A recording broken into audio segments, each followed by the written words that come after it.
Hello കൂട്ടുകാരെ, മഴത്തോരു മുംബൈ സീരിയലിന്റെ ഇന്നത്തെ കഥയാണ് കേട്ടോ പറയുന്നത്. അതിനു മുമ്പ് മഴത്തോരു മുംബൈ സീരിയലിന്റെ ഇനി വരാൻ പോകുന്ന കഥകളെ പറ്റി ഈ ചാനലിൽ തന്നെ ഇട്ടിട്ടുണ്ട്. താല്പര്യമുള്ളവർ കണ്ടു നോക്കണേ. അപ്പൊ നമുക്ക് ഇന്നത്തെ കഥയിലേക്ക് പോകാൻ. അലീന പൗലോസുമായി സംസാരിക്കുന്നുണ്ട്. കൂടെ വന്നത് ആരാണെന്ന് പൗലോസ് ചോദിക്കുന്നുണ്ട്. അത് തന്റെ അച്ഛനാണെന്ന് അലീന പറയുമ്പോൾ പൗലോസ് ഞെട്ടുന്നുണ്ട്. അപ്പൊ കേണൽ സാബ് ആരാ? അത് തന്റെ പപ്പയാണെന്ന് അലീന പറയുന്നുണ്ട്. പൗലോസിന് ഇതെല്ലാം കേട്ട് ആകെ കൺഫ്യൂഷൻ ആവുന്നുണ്ട്. പൗലോസേട്ടന് എന്തെങ്കിലും സംശയം ബാക്കിയുണ്ടെങ്കിൽ അത് കേണൽ സാബിനോട് ചോദിച്ചോളാൻ അലീന പറയുന്നുണ്ട്. അലീന വീട് ചുറ്റി നടന്നു കാണുന്നതിനിടയിൽ ഒരു മുറി തുറന്നു നോക്കുന്നുണ്ട്. അത് സ്റ്റാൻലിയുടെ മുറിയായിരുന്നു. സ്റ്റാൻലി ആണെങ്കിൽ മദ്യപിക്കാനുള്ള തയ്യാറെടുപ്പിലായിരുന്നു. അലീനയെ കണ്ടപ്പോൾ സ്റ്റാൻലി അകത്തേക്ക് വിളിക്കുന്നുണ്ടെങ്കിലും അലീന ഒന്നും മിണ്ടാതെ തിരിച്ചു പോകുന്നുണ്ട്. ഇത് കണ്ട് സ്റ്റാൻലി ആൻറ്റപ്പനെ വിളിക്കുന്നുണ്ട്. അലീനയ്ക്ക് താൻ മദ്യപിക്കുന്നത് ഇഷ്ടപ്പെട്ടില്ലെന്ന് സ്റ്റാൻലി ആൻറ്റപ്പനോട് പറയുന്നുണ്ട്. അതിന് പോംവഴി എന്നോണം ആൻറ്റപ്പൻ പറയുന്നുണ്ട്, കുഞ്ഞിന് സാബിനെ കാണാൻ ഒരു സമയം നിശ്ചയിക്കുക. ആ സമയത്ത് സാബ് കുടിക്കാതിരുന്നാൽ മതി. അങ്ങനെ ആ പ്രശ്നം പരിഹരിക്കാം. അത് നല്ലൊരു വഴിയാണെന്ന് സ്റ്റാൻലിക്കും തോന്നി. അല്പം കഴിഞ്ഞപ്പോൾ സ്റ്റാൻലി അലീനയുടെ മുറിയിലെത്തുന്നുണ്ട്. അലീനയോട് ഇനി എന്തെങ്കിലും സൗകര്യങ്ങൾ ആവശ്യമുണ്ടോ എന്ന് ചോദിക്കുന്നുണ്ട്. ഇല്ലെന്ന് അലീന മറുപടി പറയുന്നുണ്ട്. കിടക്കയുടെ വലിപ്പം ഇത് മതിയോ എന്ന് ചോദിക്കുമ്പോൾ തനിക്ക് തറയിൽ കിടന്നാണ് ശീലമെന്ന് അലീന പറയുന്നുണ്ട്. അതൊന്നും തനിക്കൊരു ബുദ്ധിമുട്ടായിരുന്നില്ലെന്നും പക്ഷേ സ്നേഹമില്ലാത്തടത്ത് കഴിയുന്നതാണ് തനിക്ക് ഏറ്റവും ബുദ്ധിമുട്ടെന്നും അലീന പറയുന്നുണ്ട്. അത് വളരെ ശരിയാണെന്നും പട്ടികളുള്ളതുകൊണ്ട് തനിക്ക് അത്രയും ഒറ്റപ്പെടൽ അനുഭവപ്പെട്ടിട്ടില്ലെന്നും സ്റ്റാൻലി പറയുന്നുണ്ട്.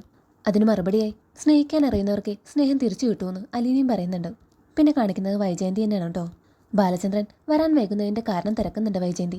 അവസാനം ബബിതയെ കൊണ്ട് ബാലചന്ദ്രനെ വിളിപ്പിക്കുന്നുണ്ട്. ബാലചന്ദ്രൻ ഇന്ന് തിരിച്ചു വരില്ലെന്നറിഞ്ഞപ്പോൾ വൈജയന്തിക്ക് വല്ലാത്ത ദേഷ്യം തോന്നി.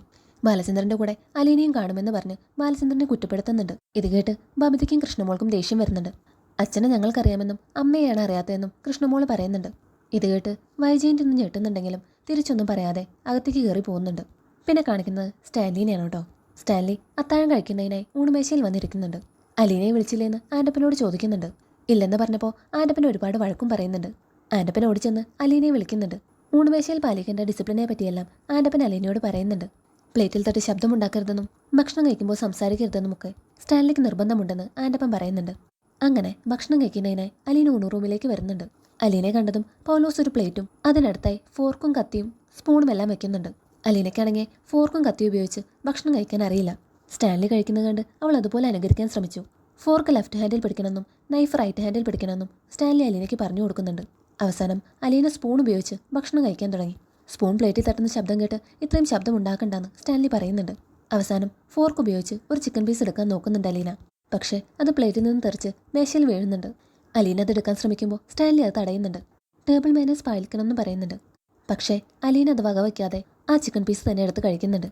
ഇത് കണ്ട് സ്റ്റാൻലിക്ക് ദേഷ്യം വരുന്നുണ്ട്. അപ്പോൾ ഇത്രയാണ് കേട്ടോ ഇന്ന് സംഭവിച്ചത്. കൂടുതൽ സീരിയൽ അപ്ഡേറ്റ്സുമായി മറ്റൊരു വീഡിയോയിൽ കാണാം. താങ്ക്